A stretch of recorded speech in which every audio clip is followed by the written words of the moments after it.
Hello once again, students, for the first time.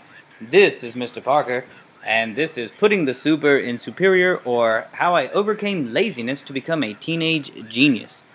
Basically, this is your tutorial on how to make an A in Mr. Parker's class and go on to do brilliant things in college while other people pay for it. My grading philosophy is that average answers receive average grades. And to get your B or A in my class, you will need to go above and beyond simply answering the question. This is my grading rubric. We're going to start at the 0. Hopefully, no one is receiving zeros. And a 0 means you did not even try. This includes blank responses, question marks, IDKs, and other answers that just show no effort. An F. An F is generally around a 60 for me. Try if you answer not to give you below a 50 on the question. But an F means you answered the question incorrectly, but you showed some glimmer of knowledge of something from the class. It shows you've at least been halfway paying attention, so you get half a grade, which will be at least a 50.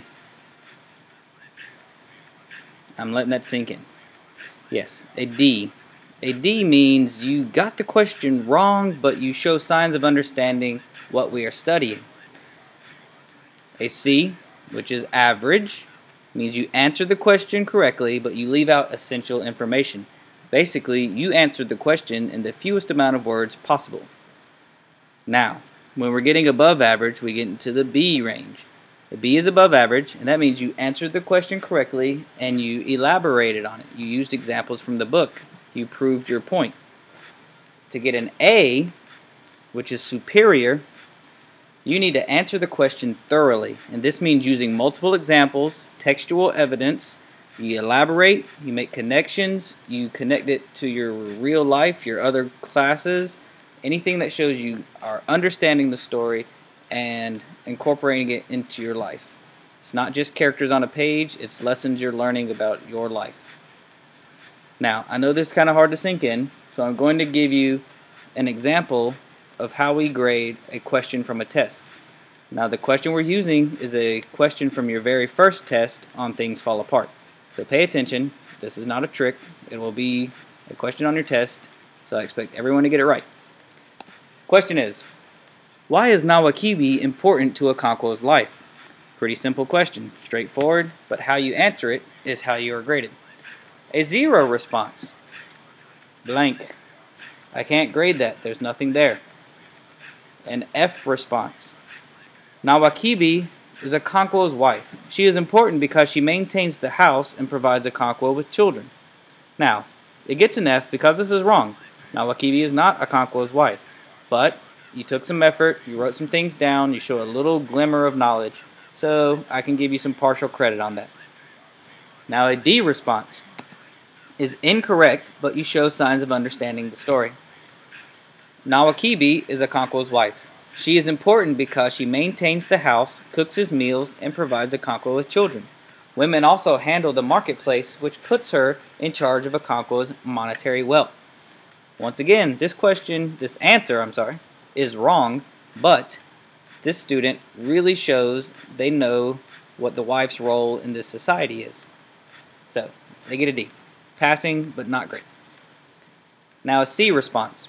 C is just average. You answered the question correctly, but that was all you did. So a C response. Why is Nawakibi important to Okonkwo's life? Nawakibi is a man in the village that loaned Okonkwo yam seeds. So this is correct in its basis sense, but you're leaving out essential information. There's so much more to their relationship than just he loaned him yam seeds. So we're going to look at a B response next, and that means it's above average. I need you to support this claim about the yam seeds. Why is this important?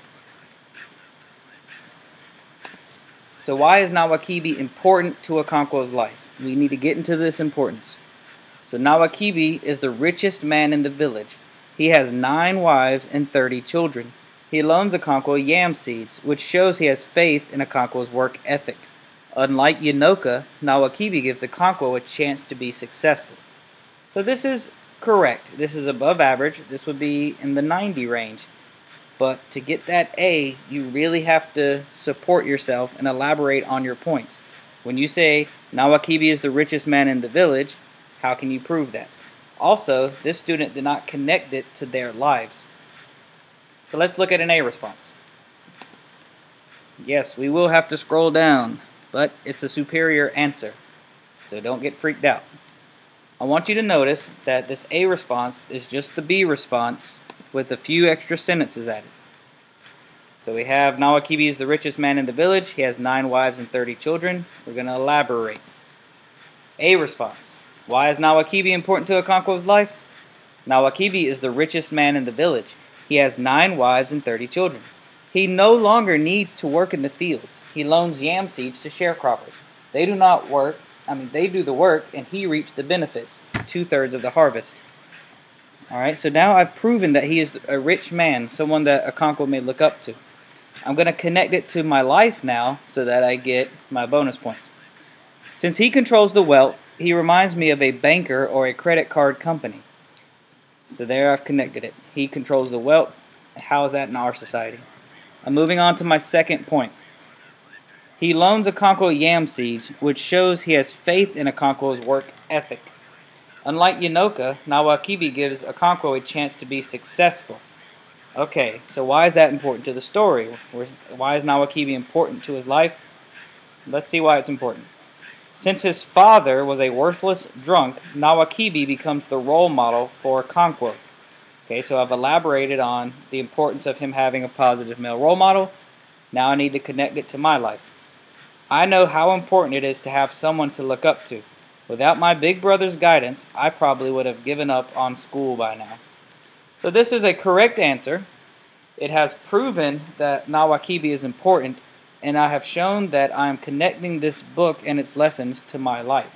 It is a superior answer. I will get a superior grade, and I would go on to be brilliant, do great things, win awards, win friends, graduate valedictorian, and all because I took the extra time to prove myself. This has been Putting the Super in Superior, or How I Overcame Laziness to Become a Teenage Genius. Now go forth and conquer, my students. And do your homework.